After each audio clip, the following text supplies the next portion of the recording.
I understand why people say that, because I've wanted to do stuff like that. I don't think I could ever run a successful page like that because I don't know if I'm willing to video it.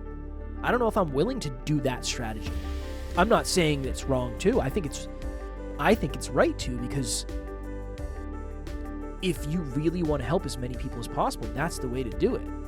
Unfortunately, some people ruin it by doing it for selfish reasons, and there have been scandals and stuff where, it just sucks. And ultimately, what I've found is different people have different focuses. So some people think results are all that matter. I don't agree with that at all. For me, it's intentions. I might take the wrong approach, but I have pure intentions.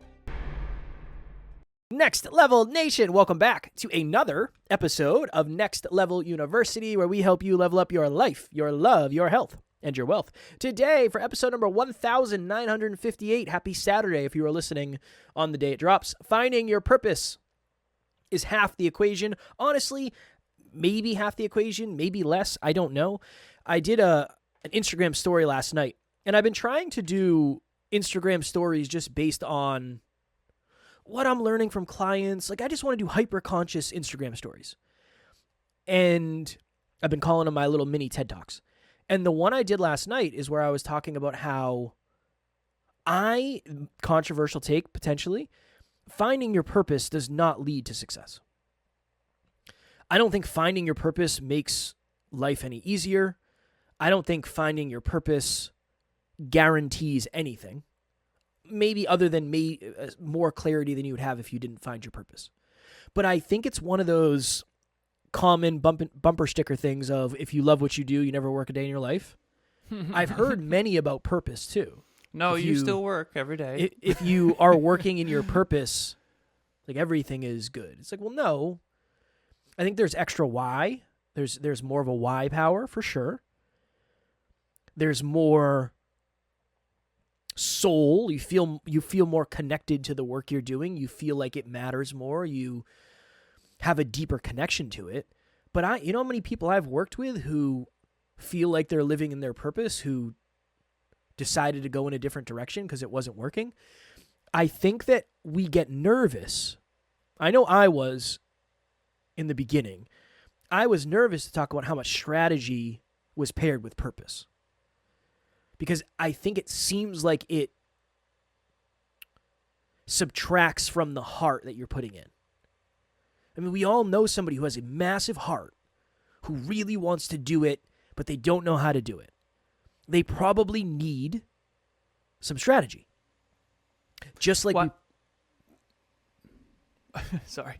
Why does it take the heart out of it to strategize about it? I don't think that it does. has never made any sense to me. I can understand, because I think we want. I don't want to. Let me put it this way. I think I wanted to believe that if you found your life's purpose, it worked. That was the thing that you did, and somehow it worked. And I think it can work. But I don't know. Just like you hear a lot of people say, oh, we never, you say this, but not in the same way. We never argue. Oh, my relationships, we've never argued once. It's like, I said we never fight. Yes. But We've had challenging discussions that were very close to and what you would consider strategize about everything. Yeah, everything. I don't know, because I think it's common practice to talk about the ease associated with something, because it's less desirable if you talk about the resistance that comes with it. So I think, I don't know, that's what my mind, so this was my thought, and I said this in my story, but the beauty of the podcast is we can go deeper. If there's somebody out there right now who is 90% strategy, and they're just doing everything to make as much money as possible, I think they need some purpose. I think some purpose would be super beneficial for them. Why are you doing what you're doing? Let's connect it to something deeper, something more meaningful, something really productive in the world. But on the other end, if there's somebody out there who's living 100% in their purpose and there's no strategy, how sustainable is it going to be for you to do that thing for a long enough period of time to actually get the growth and the impact and the contribution that you want? I think there has to be some strategy involved. And if you have a negative association with strategy or whatever strategy represents, I think that's a deeper conversation. But I thought it would make for a cool hyperconscious episode. I have a story that just came up for me that I think is going to be very powerful for this. 10 years ago, I became very into self-improvement, and I read tons of different self-improvement, personal growth books, spiritual phase, all this different stuff. And that was sort of my quarter life crisis. Most of the listeners know that. For the new listeners, I got in a car accident, reevaluated my life. One of the books, I'm gonna keep the book anonymous and the person anonymous on purpose. And the reason why is because I don't want to turn anyone off from this book. Because I think there's value in this book, and I don't want to turn anyone off from it, but it'll make sense in a minute. I was over a friend's house, and I was talking to this friend's mother. And this was in my late 20s. I was probably 27. I already know the book, I think. Yep. You do. And I was big into personal growth, and I loved it, and I was still fairly explorative on what books have merit and what ones are garbage and everything in between, and it's a spectrum. 0 to 10, how valuable is this book? It's contextual based on the person, what you need, inner work, outer work, physical, mental, emotional, spiritual. Awesome. I'm talking to this friend of mine's mother, who I'm going to keep anonymous because I don't want this to come off judgmental, because I actually think this person's a wonderful person. I'm actually a huge fan. That said, I'm a huge fan, and this person I don't consider successful at all. I wouldn't say not at all. She's achieved some of her goals and dreams, but from my frame of reference, she is not very successful, and I'll just leave it there. Let me ask you this question. Mm-hmm. Does this person feel successful? No. I think that's more important than what you and agreed. I think. And I don't think they feel successful at all, to be honest. I think that they feel in many ways like a failure. And I wonder if they would admit that to themselves, never mind to me. However, that's just my observation. So again, I say that knowing I could be wrong. I don't think that I am, but I could be. And I hold that duality. Okay. This book, and we were talking about this author, this book, and it's not the one you're thinking of, actually. It's a different one, because I did read this. The one that you're thinking of, I didn't read. And we both really adored this author. I'll keep that anonymous too. And we were talking about it, loving it. And I had this moment, and this really went through my mind. And this is very strategic. I said, this person read this book 10 years ago and loves this author, and none of her dreams came true. Not none of them, but most of them did not come true. That is just the truth. That means this book isn't it. Now, that book might be a part of the equation, but I do think that you have to be very strategic with what you read and don't read, what you learn and don't learn, who you surround yourself with and don't surround yourself with. Because the truth of the matter is, this person, as wonderful as she is, did not achieve her goals and dreams. Therefore, the fact that she adores these books and this author and this type of reading got me questioning whether or not there were a lot of merits to that type of reading. And this is a very spiritual author with a very spiritual books, not religious, but spiritual.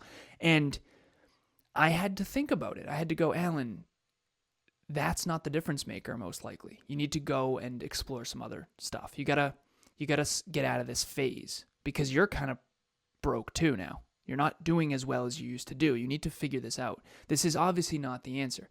And everyone knows I don't want to say everyone knows. Most people know about the book, The Secret, and how you can have positive thoughts and positive things will happen as a byproduct, and karma and that kind of thing. And I think that that's a part of the equation, just like your purpose is part of the equation. It's not the whole equation. It's definitely not the whole equation. I actually do have a formula called the manifestation equation that has 10 things in it. And trust me, I was atrocious at one of them, which is why I really wasn't winning. And I take my clients through this, and I can figure out the kinks in their hose, so to speak. Because you cannot manifest unless you work on the things that you suck at. And these books that I was talking about, that I'm referring to, this author doesn't talk at all about focusing on the things you suck at. it's almost as if you don't have to work on them. You don't have to look at them. You don't even have to worry about it. Just focus on your strength. Just focus on where you're good. This author also said, why would I swim upstream? Why don't I just go with the flow? Can you imagine growing and scaling a global business while only ever going with the flow? No. You know what the flow leads to, right? It leads to the waterfall. That's at the end of the flow. 100%. So you know. The strategy piece. There was very little strategy in these books, and this author had very little strategy. And maybe unconsciously he already had that piece figured out, and that was not his focus in these books. Fair. Now, my question for all of us to contemplate is, for whatever reason, when you're a strategist and you reverse engineer finish lines and you think very intentionally and deeply about what you do and don't do, some people think that you are less heart-driven. When in reality, I think that not being more intentional with your actions allows you to have less impact, and I don't think it takes away from the good you're trying to do in the world at all. As a matter of fact, I think that it is necessary to do more good in the world. And so, are there some strategists who are not doing good in the world and they're just doing it for their own benefit? Absolutely. And I think that those are the people that give strategy a bad name. But I think there's some people out there that want to have an impact, and without strategy, you are absolutely screwed, in my opinion. Unless you get very lucky. I would second that, because okay, let's do it this way. Let's play a hypothetical. If you're 100% purpose and 0% strategy and you don't succeed, why do you think that is? Versus if you're 100% strategy, 0% purpose, and you're not fulfilled at all, why do you think that is? It's not because you don't have enough strategy. It's because you probably don't have enough purpose. You don't have enough mission. You don't have enough meaning. It's got to be about something more than the money. That's not enough. But on the other end, if everything you do is through the purpose of the person that you're trying to be and you've got no results, how do you live more in the purpose than you already have? I don't know if that's a thing. I think you can max that out. It's probably a shortness of strategy. It's probably a bottleneck of strategy. And I think it has to be sustainable. I think purpose creates sustainability. I think that's really what it creates: connection. It creates a deep sense of meaning, and it creates sustainability. Because if we were just doing this for the dollars, one, I wouldn't have started this, and two, I would have quit a long time ago. And I say that all the time. If you're starting something just for the money, it might take you, if you're lucky, let's say it takes you a year.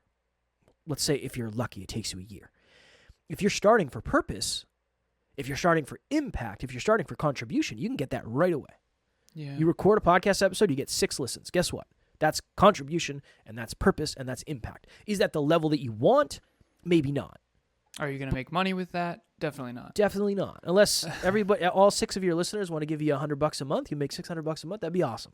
But it's most likely. Well, I know. No, it's that's not going to happen most likely. But I think that's an important. The intention behind what you're doing is so indicative of someone whether who has or not you're gonna 100%. make it. Sorry. I'm missing lately when you're done. Why? I don't know. You know, You've changed or I've changed. I've changed.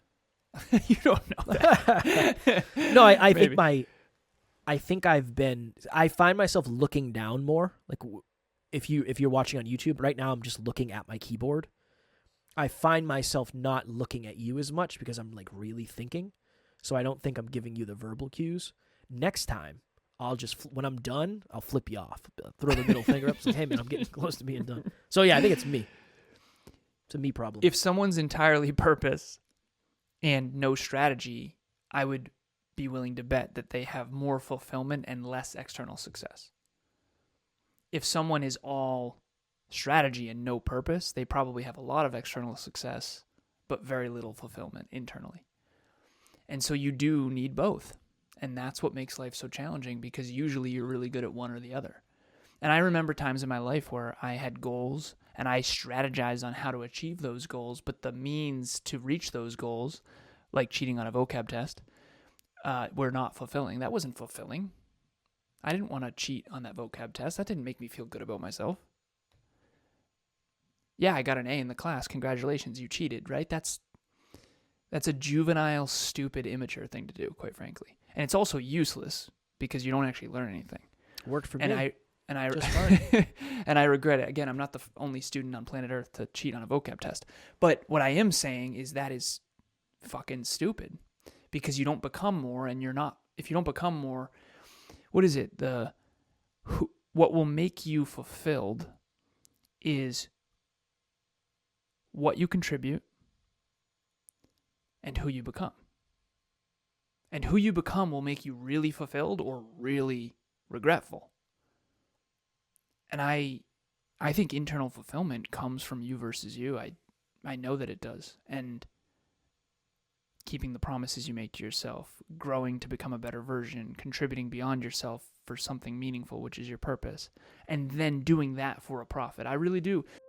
Next Level Nation, what is happening? If you've thought to yourself, I want to try coaching, but you don't really know where to start, group coaching would be a wonderful place for you. That's really why we created it in the first place.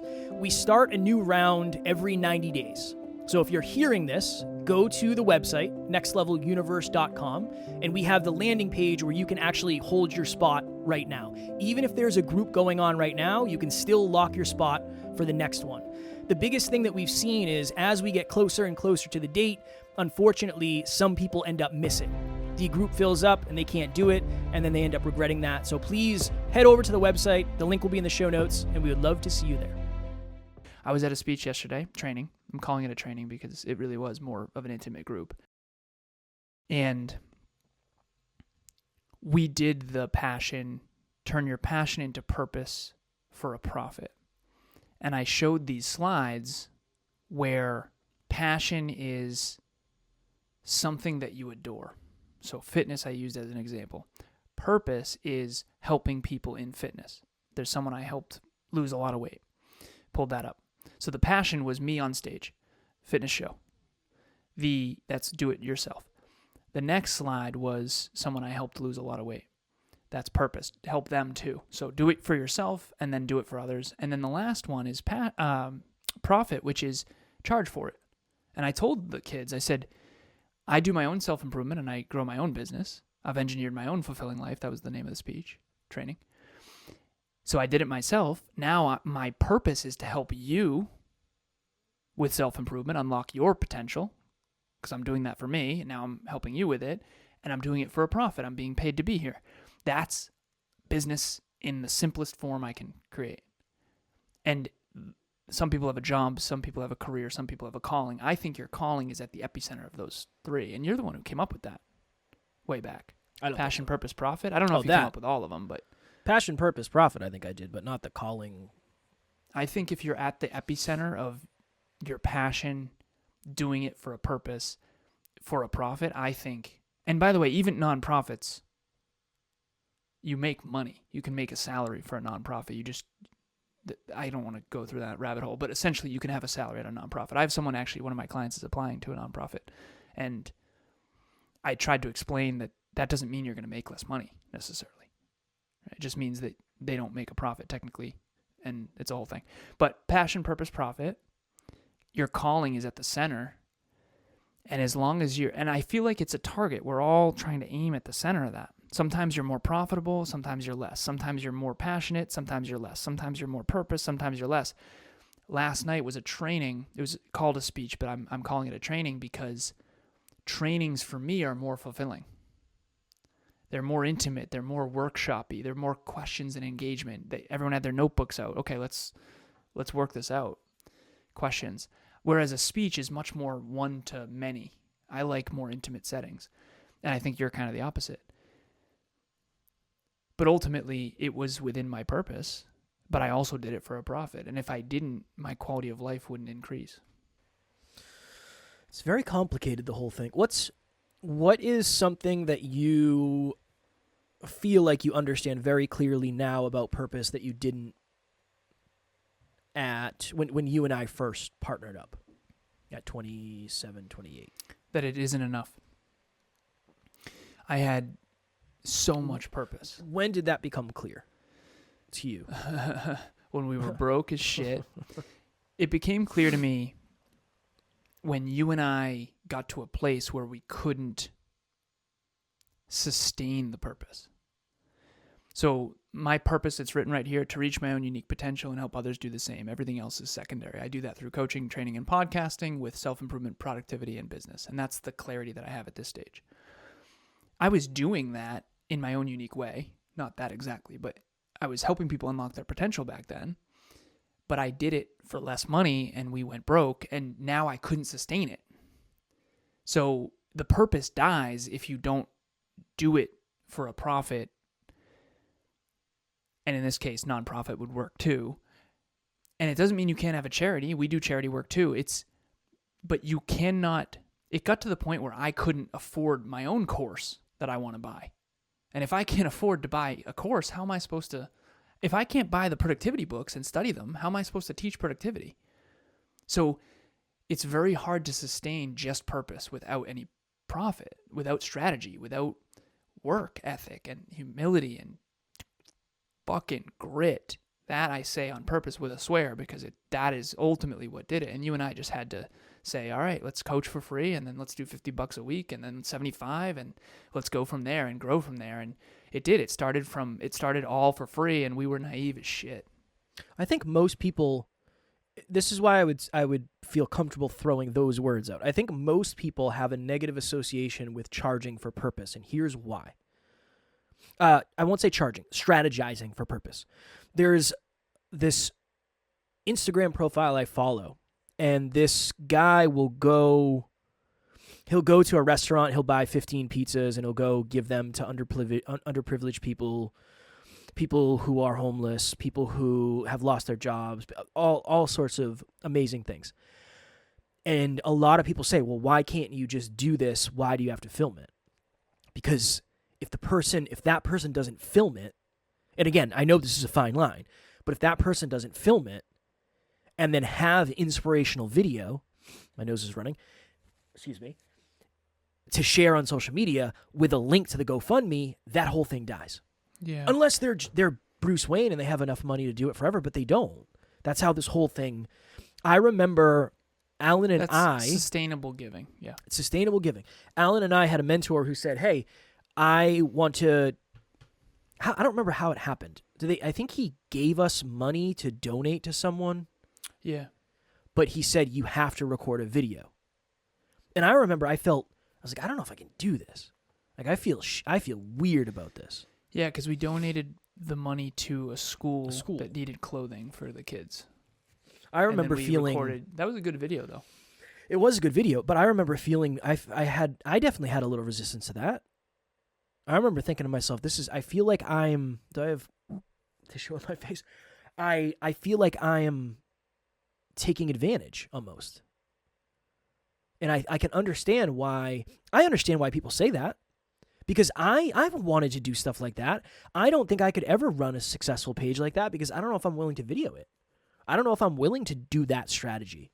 Yeah. I'm not saying it's wrong too. I think it's right too, because if you really want to help as many people as possible, that's the way to do it. This goes into the philosophical challenge of intentions versus approach versus results. And I used to say this back when I was new to, after my car accident, when I recontemplated goals for the wrong approach. For example, wanting straight A's in high school and cheating on vocab test. And again, I didn't cheat in most classes. I just hated English and that teacher. I cheated in and math. Kev knows that teacher, so it was... Mr. S? Yes. No, vocab. Yeah, okay. Yeah, I wasn't a fan. Didn't learn much in that class. I do apologize to Mr. Silvestri. I did cheat in most of my math classes. Wasn't great at math. I gotta say, never cheated in math. Well, you're good at math. I loved it. I never cheated in vocab. I loved it. Vocab, English is my first language. I should know it. You know what I mean? So your intentions can be pure, but is it? I always say, optimal intentions, optimal approach, optimal result. Kevin's like, I've never heard you say that once. I used to say right approach, right intentions, right result.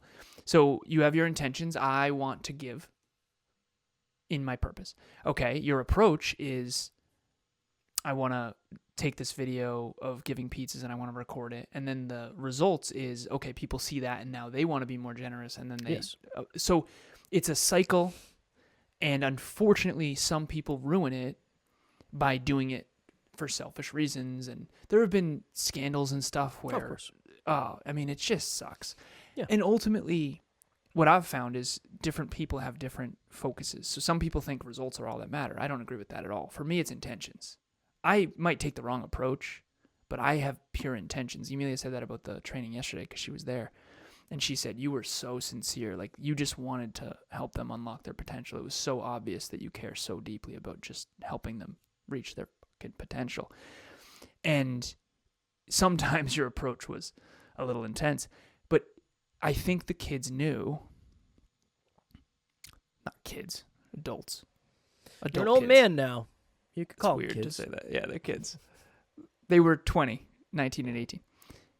They knew that I was there for the right intentions. I could tell they could feel that. Now, whether or not my approach was best, I mean, come on. Probably not. The results, we'll see. We'll follow up in 5 years and see if they've engineered a fulfilling life. Think they'll remember? They'll remember the kid in 5 years? I think one of them will. I hope so. I think there's two. There's always one diehard, at least one diehard. I found him, and I just keep looking at him. That's the way. This dude fucking loves it. Let's go. He's going to be the self-improvement guy. And he stayed after and talked to Emilia for like probably 45 minutes. Maybe I respect it. Yeah, it was awesome. I respect it. Well, this is my thesis. This is my wrap up for this episode. Sometimes the thing that's uncomfortable is the thing that you should do because it makes the thing that you love doing more sustainable. And that's just, if you're really good at something, there might be a weakness that comes with that. If you're somebody who's super giving, I would love eventually to have a channel like that. Like an Instagram page. I just don't know if I could ever film it. I don't know if I'd ever. You have to take a different approach. And that's what we're doing. One of the things, I'm going to do this because the more I say it, the more likely it is to happen. I am going to, at some point, I'm going to have a sponsorship every year for 5 podcasters. And they're all going to get a stipend. I don't know. You're going to have to help me figure out the numbers because I'll take myself right out of business. $25, $100,000 cents. 25 million each. 25 million each. Million. But I would love that. I think that's awesome. I would love to be able to do that. That's my version. Am I going to film it? I don't know. Probably not. No, I don't know if I'll do anything. Because my belief is, with stuff like that, if you take care of somebody and you really, really, really help somebody and you really do it from a place of caring, they'll tell people and the message will spread that way. And maybe that is the pay it forward thing where if you do something for someone, they do something like that for someone else in their own unique way, and then you have your own little domino effect from that. That's what I want to do in the future. But to Alan's point, I can't do it the other way necessarily because I'm not willing to do that strategy. But that is a really good strategy. You want to talk about having a positive impact. 1, using the power of social media. 2, using the inspiration of giving to someone who has less than you do. 3, sharing it and making it feel good. 4, getting other people to share it. I cannot think of a better thing for positive impact. That's amazing. That's an amazing way to have positive impact. But if that person didn't have the strategy of, I'm going to turn this into a social media page, that person with a very high likelihood will have not helped the same amount of people. So that's my final plea for strategy. So anyone out there watching or listening, which one are you more focused on, your purpose or your strategy? And oh, goodness. Are you a natural strategist? If you're a natural strategist, maybe you are good at achieving external goals, but maybe they're not as in alignment with the greatest good as they could be. So look into that. That was definitely me in the past. And if you are someone who is aiming at the highest possible good, heart-driven, and you are just trying to be the best you can be for others, maybe you don't strategize enough about how to amplify that or scale that. Maybe you could have a bigger impact. You probably could. Of course you could. Maybe you need a business coach. Maybe you do. There is 2 here. One is I've been voted 7 years in a row. Number one Next level business coach. ever of all time. My results speak for themselves. I can't even tell you how many. I mean, number 1, 7 years in a row, just so many awards. Just I couldn't even from where everywhere. I couldn't even build a list because there's just been so many. There's one for every letter of the alphabet, every single one, 26. I have a closet that has all my awards. Just it's amazing. And, can we see any of them? No, they're in the closet. They're in the closet. Can I measure you? No. We actually have a tape measure and a scale. Yeah, in right a scale. Here. No, Alan is a wonderful business coach. I have been singing Alan's praises on other podcasts because I talk about our story and how he's been coaching me this whole time and how it's been relatively painless. So if you are looking for strategy behind your purpose, reach out to Alan. He can help you for sure. This is a bold-faced lie, relatively painless. Well, relatively painful. My journey has been relatively painful, but I feel like you and I have a very specific purpose, and that is what we signed up for, and not everybody has to sign up for that. So reach out. We'll have what is it? I said I know. I was only kidding. Oh, I thought you said Abe Lincoln. I was like, yeah, okay, sure. George Washington. We'll have the link in the show notes for that. And if you are looking for a group of like-minded people who value self-improvement and deep talks and philosophy and just working on this stuff, it's cool to have these conversations in our private Facebook group, Next Level Nation. We'll have the link in the show notes for that as well. As always, we love you. We appreciate you. Grateful for each and every one of you. And at NLU, we don't have fans. We have family. We will talk to you all tomorrow. Stay next level. Next Level Nation.